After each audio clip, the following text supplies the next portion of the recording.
Good morning friends, स्वागत है आपका अपने चैनल सनातनी क्लासेस में। आज हम अपने हिंदी जो 11 की क्लास 11th की हिंदी की जो जीवन परिचय की सीरीज चल रही थी, आज हम उसका दूसरा लेकर आए हैं, जिसमें से हम पहला पढ़ चुके हैं भारतेंदु हरिश्चंद्र का जीवन परिचय। अगर आपने नहीं देखा तो प्लेलिस्ट में जाकर जरूर देख लें। आज हम दूसरा लेकर आए हैं जीवन परिचय आचार्य महाप्रसाद द्विवेदी जी का, महावीर प्रसाद द्विवेदी जी का। चलिए फ्रेंड्स, स्टार्ट करते हैं। आज हिंदी गद्य साहित्य के युग विधायक महावीर प्रसाद द्विवेदी जी का जन्म 1864 ईस्वी में हुआ। रायबरेली जिले के दौलतपुर गांव में हुआ था। कहा जाता है कि इनके पिता राम सहाय द्विवेदी को महावीर का इष्ट था, इसलिए इन्होंने पुत्र का नाम महावीर सहाय रखा। इनकी प्रारंभिक शिक्षा गांव की पाठशाला में हुई। पाठशाला के प्रधानाध्यापक ने भूलवश इनका नाम महावीर प्रसाद लिख दिया। वह भूल हिंदी साहित्य में स्थायी बन गई। 13 वर्ष की अवस्था में अंग्रेजी पढ़ने के लिए इन्होंने रायबरेली के जिला स्कूल में प्रवेश लिया। यहाँ संस्कृत के अभाव में इनको वैकल्पिक विषय फारसी लेना पड़ा। यहाँ 1 वर्ष व्यतीत करने के बाद कुछ दिनों तक उन्नाव जिले के पुरवा स्कूल में और कुछ दिनों तक फतेहपुर पढ़ने के पश्चात ये पिता के पास मुंबई, जो हाल ही में मुंबई चले गए। वहाँ इन्होंने संस्कृत, गुजराती, मराठी, अंग्रेजी का अभ्यास किया। इनकी उत्कृष्ट ज्ञान पिपासा कभी तृप्त न हुई, किंतु जीवन के लिए इन्होंने रेलवे में नौकरी कर ली। रेलवे में विभिन्न पदों पर कार्य करने के बाद झांसी में डिस्ट्रिक्ट ट्रैफिक सुपरिटेंडेंट के कार्यालय में मुख्य लिपिक हो गए। 5 वर्ष के बाद उच्चाधिकारी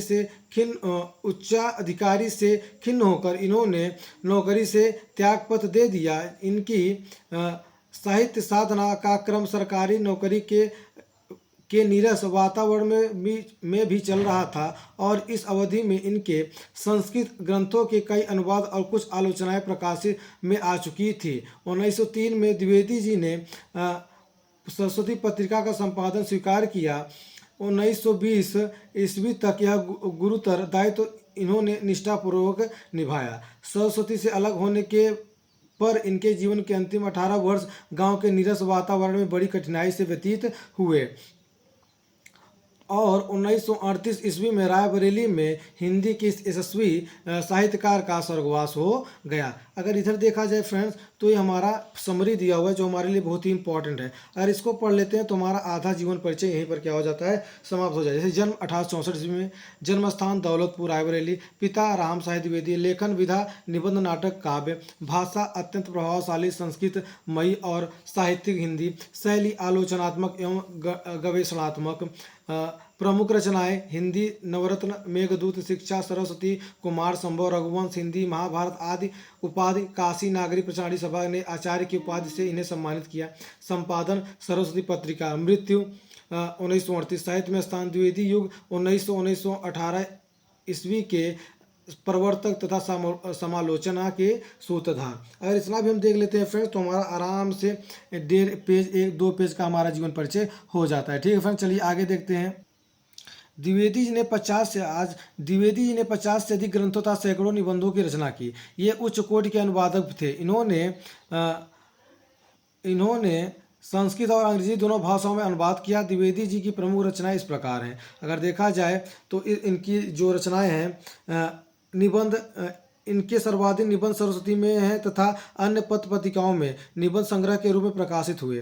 काव्य संग्रह, काव्य मंजूषा, देव स्तुति शतक, सुमन, कविता कलाप, द्विवेदी काव्य माला, आलोचना, हिंदी नवरत्न, नाट्यशास्त्र, रसज्ञ रंजन, साहित्य सीकर, विचार विमर्श, वाग्विलास, साहित्य संदर्भ, कालिदास